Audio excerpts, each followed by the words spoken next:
Welcome to the Games Hud Top 50 of the last generation. That's the Xbox 360, PS3 and the Nintendo Wii. This video covers numbers 40 to 31, so without further ado, straight in. Number 40. Need for Speed Most Wanted. The sheer amount of stuff there is to do in this game is phenomenal. It's got one of the biggest open worlds in a racing game, and the sheer amount of cars to collect, they're just dotted around the map and you can just find them, and as soon as you find them you can just race in them. Yeah. There's a huge amount of billboards to smash through, which it's a staple, isn't it, really, yeah, in these kind of games? And through a sort of social interaction you can see your friends' faces on the boards, so it encourages competition. I think it's just built an amazing foundation for Ghost Studios to bring Need for Speed rivals for next gen and everything. It's just the perfect staple for any arcade racer, I think. Number 39. Super Mario Galaxy. So this was Mario's first entry into this generation, and it was a pretty good one. It's a good one. Yep. It was pretty good. A little bit. Yeah, there's always something about Mario in the next generation, and I think it was from looking at the box art as a kid and seeing Mario in that like really cool 3D rendered design, and always thinking, I really want to be able to play a game that looks like that. And I think Mario Galaxy was the first time I actually felt that. Yeah. It looked like the box art, and I just love that game. Yeah, just, travelling from little worlds to little planets, it's just really fun, and it's just really achingly clever as well in some of the level design choices. And Mario for me has always been about getting from start to finish, having a great time while doing it. But in Super Mario Galaxy it kind of changed for me, because I wanted to get all the stars and I wanted to progress and get further. It was one of those experiences that probably lasted me a long time. Yeah, I think it's something that you can hand to another generation of gamers now, and hopefully in another 10 years' time still hand it, and it will still feel fresh like all the other Mario titles that have come out. It's just one of those franchises that just fails to ever be anything short of amazing. Number 38. The Orange Box. Arguably one of the greatest gaming packages on consoles, definitely. 5 fantastic games. A lot to offer, including one of the greatest games of all time in Portal. Portal is fantastic. Yeah, Half-Life 2 as well. Bit divided in the gaming world, but there's no denying its quality. Yeah, it's an amazing game. And Team Fortress 2, great multiplayer fun, really. Yeah. Still being played everywhere on Steam and PC. So don't forget the 2 expansions or episodic moments in for Half-Life 2. Yeah. 1 and 2. It's a really, really good offer. So if you haven't checked out any of the games yet, then what are you doing listening to this? Just go and buy it up. It's like a £5 now. Number 37. Super Smash Bros. Brawl. Smash Bros is one of the best fighting series of all time. Yep. And this is arguably the best in the series. Basically every Nintendo character you can imagine brought in, smashing the crap out of every other Nintendo character you can imagine. Yeah, you can't really go wrong with that, can you? No. It's just a recipe for a perfect beat 'em up game, and you just can't say anything bad about it, can you? It's the ultimate party game. Yeah. The amount of times I've played it drunk, it's quite crazy. But yeah, I mean, it's just so much fun. Where you can play as Snake, beating up Sonic, beating up Peach, beating up whoever, really. It's just a great roster of characters, great selection of levels.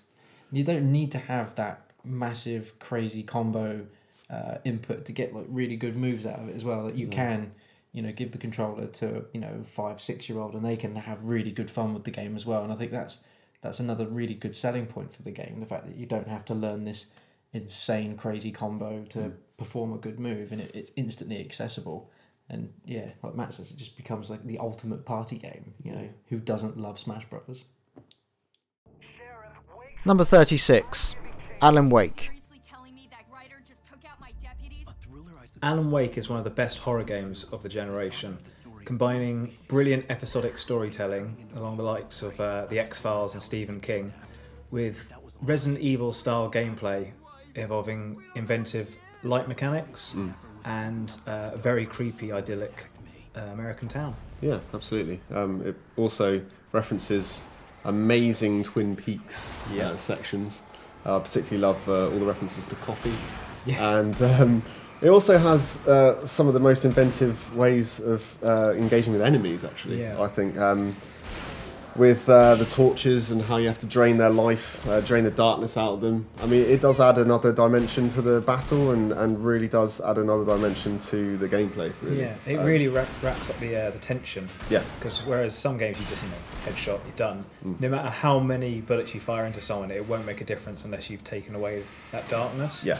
And when you've got a whole load of enemies rushing towards you and you have to just shine a torch at them, it makes it really quite terrifying. Yeah, it's one of those things of this generation that I fondly remember when I first encountered the darkness. You kind of just think, oh God, what am I doing, what am I doing, what am I doing? And you're just kind of like backing up. It doesn't even get any better as you go through, really, because you're always still taken aback by the bigger enemies, when you start getting poltergeist moments as well. This game is just really, really scary. Number 35. Batman Arkham City. I think a pretty much open world game set in the Batman universe is what we were all after, really. Yeah. After the success of Arkham Asylum, Arkham City just built on it and just created this fantastic kind of closed set Gotham, which was amazing to explore. The sheer amount of enemies and sort of supervillains and cameos and just the amount of content that is in this game is overwhelming. There's never a shortage of something to do. Yeah, and without spoiling the entire story, and especially the ending, I think it just has one of the most jaw-dropping endings to any computer game I've ever seen. Yeah. It's just one of those complete sucker punches where you kind of go, did not see that coming. No. The whole story is absolutely great. Yeah, I mean, it just cemented what we all knew, that the Batman Arkham series would kind of cement its status as one of the best superhero franchises of all time in video games, really. I really did hope that for the new Batman Superman film that they take a lot of artistic license from this series, because even though this has taken a lot from the computer games, I still think that this incarnation of Batman and the Gotham universe is probably one of my favourites. Number 34. Tomb Raider. We were all aching for a new Tomb Raider that was going to bring Lara back to the way that we love her, really. Yeah. I mean, it was just a fantastic reimagining. Bringing the Tomb Raider back to life, really. Yeah, well, bring it to a modern audience now. Yeah, exactly. I mean, bringing it back to a young Lara was a masterstroke. And taking a sort of, Uncharted influenced approach was absolutely fantastic, because it had everything that the old Tomb Raider games had, the sort of exploration and the sort of the climbing and all the sort of puzzle mechanics, but, well, again, for a modern audience. Yeah, applying it to an open world was another great stroke. Yeah. Great story. Phenomenal set pieces. Yeah, loads very, to very do. dramatic. Definitely one of the best games of 2013. Oh yeah, for sure.